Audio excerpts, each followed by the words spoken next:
Disclaimer: this content is only for mature audiences. Viewer discretion is advised. It all started on a rainy evening in Brooklyn. The kind of night when the chill in the air makes you long for warmth, not just the kind you get from blankets, but the kind that comes from someone's arms around you. Anna, a soft-spoken but fiercely independent white Russian woman, had just come home from a long shift. Her husband, David, a calm and thoughtful man, had dinner waiting, like he always did. Their marriage looked perfect on the outside: polite smiles, shared chores, matching routines. But something was missing. Their conversations had turned into exchanges of reminders. Their laughter? Replaced with silence. And yet, on that very evening, something shifted. One small moment changed everything. A touch that lasted a second too long. A glance that said what words didn't dare. And though Anna softly said, "It's wrong," the way her voice trembled hinted at something deeper, something neither of them had felt in years. That night, the line between what was right and what felt right blurred, and what unfolded was as confusing as it was unforgettable. David wasn't the kind of man to cross boundaries.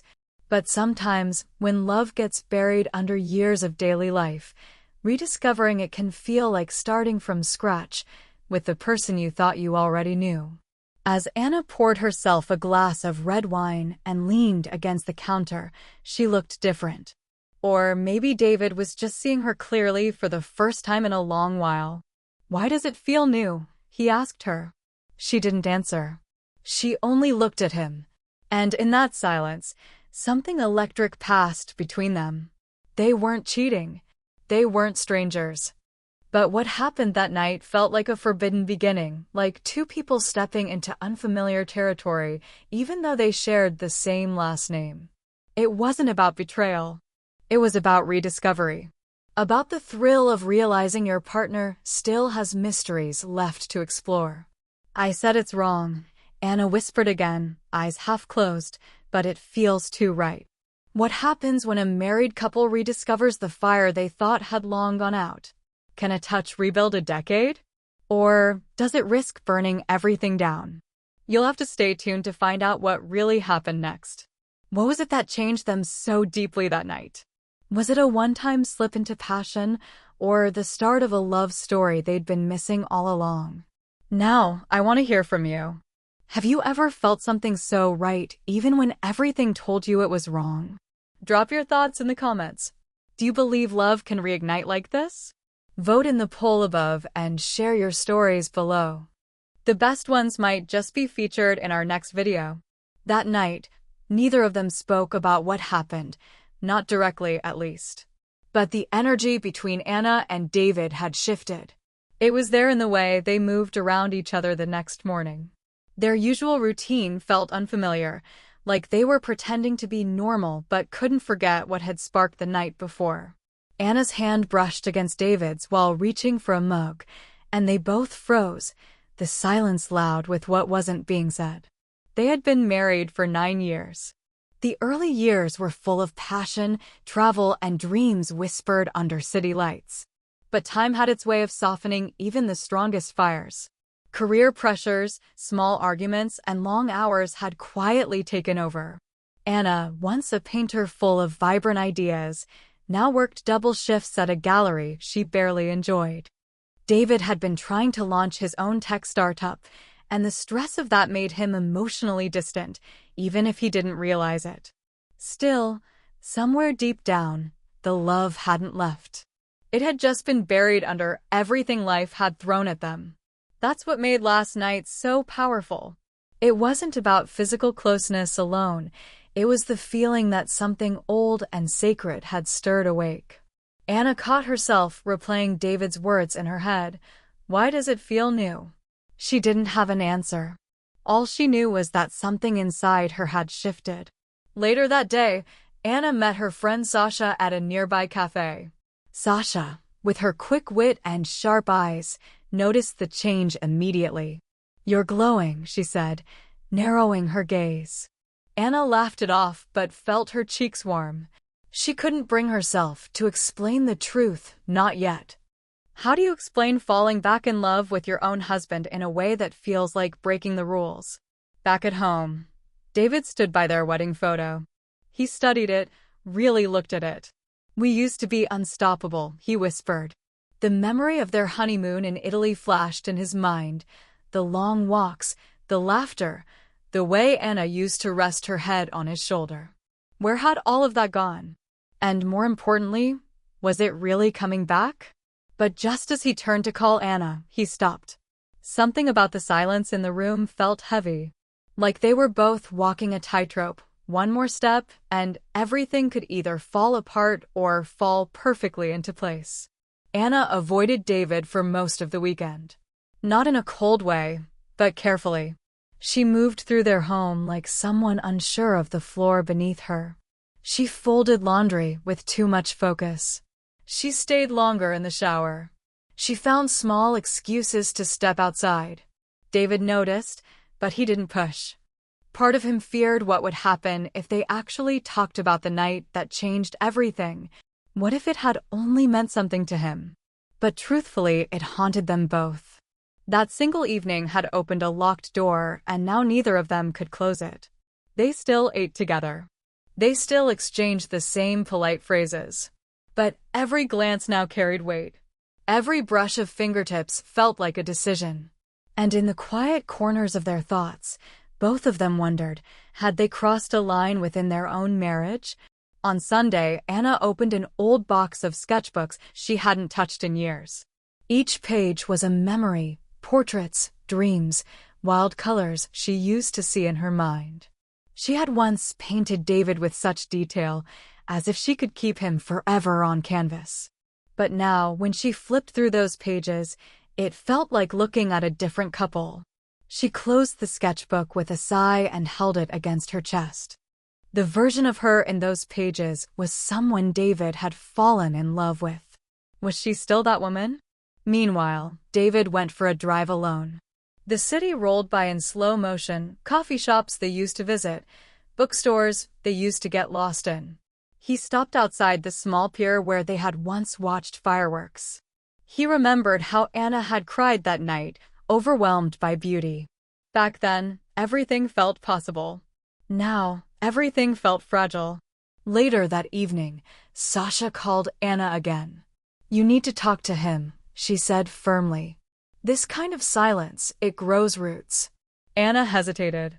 "I'm scared, Sasha. What if we're not the same anymore?" Sasha paused. "Then maybe it's time to meet each other again." David, sitting alone at the kitchen counter, opened his phone and stared at a message he'd drafted 3 times. "Can we talk about that night?" But he never hit send.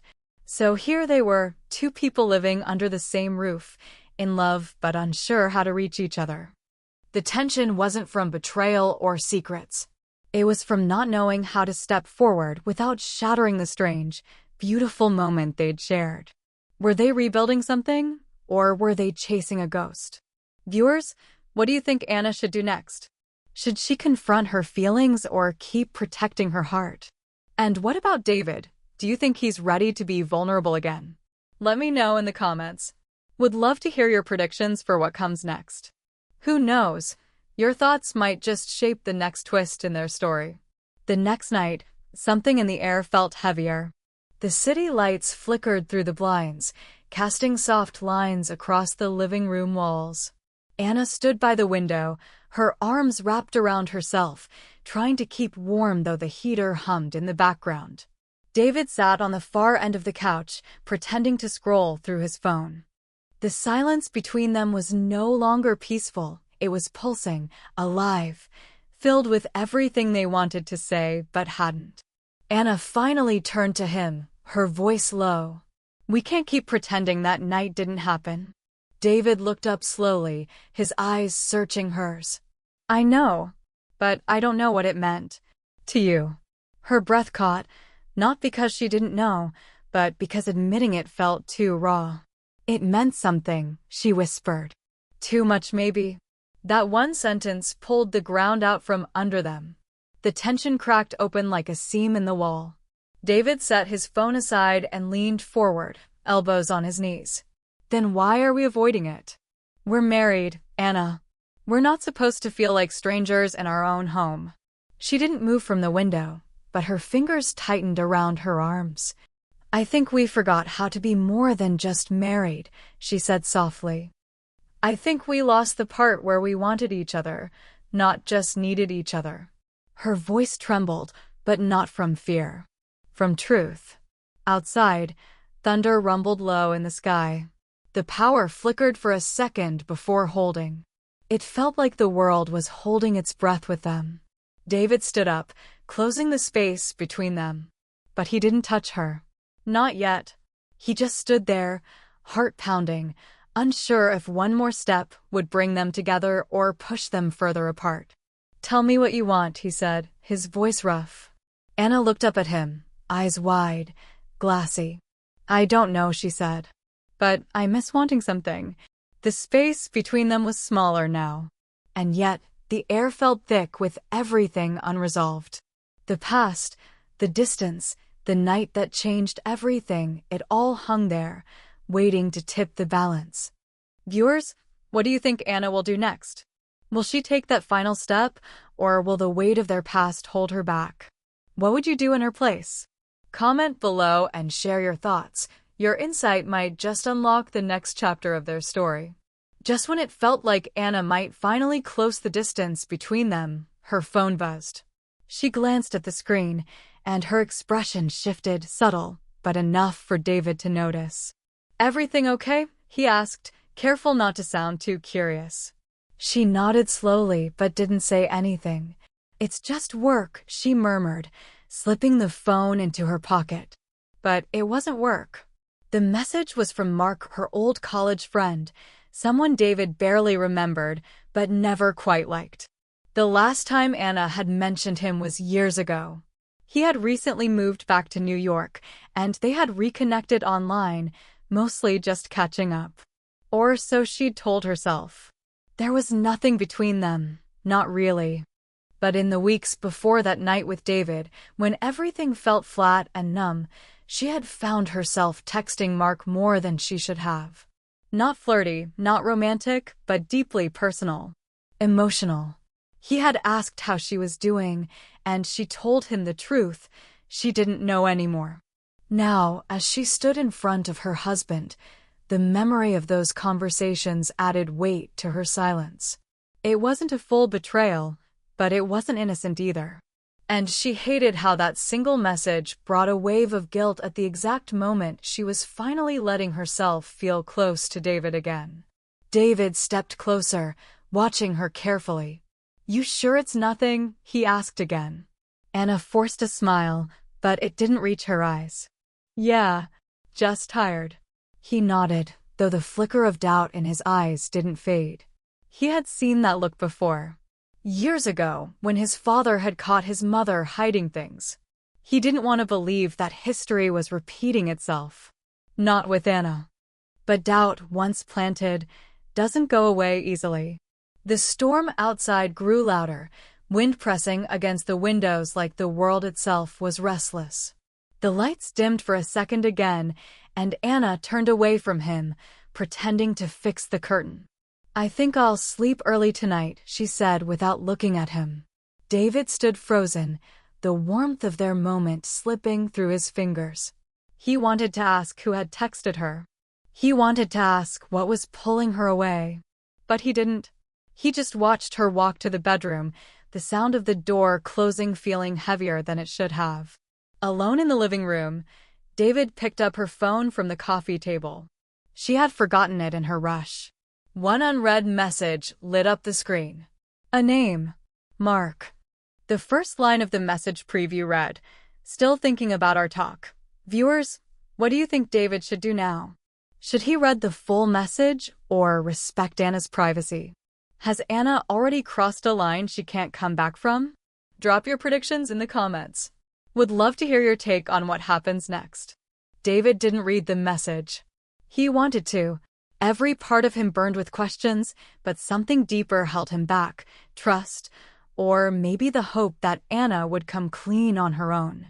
He placed the phone back where she'd left it and sat down, staring at the floor like it held answers.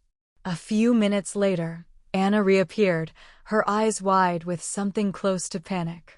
She'd realized her phone was missing. When she saw it untouched on the table, relief passed through her like a quiet wind. She picked it up, hesitated, then looked at David. "You saw his name, didn't you?" she asked softly. He nodded once, his voice steady but low. "I didn't open it." Anna walked to him slowly, sat beside him, and placed the phone between them. "I should have told you earlier," she said. "There's nothing going on with Mark. But I was slipping. I felt invisible in this house.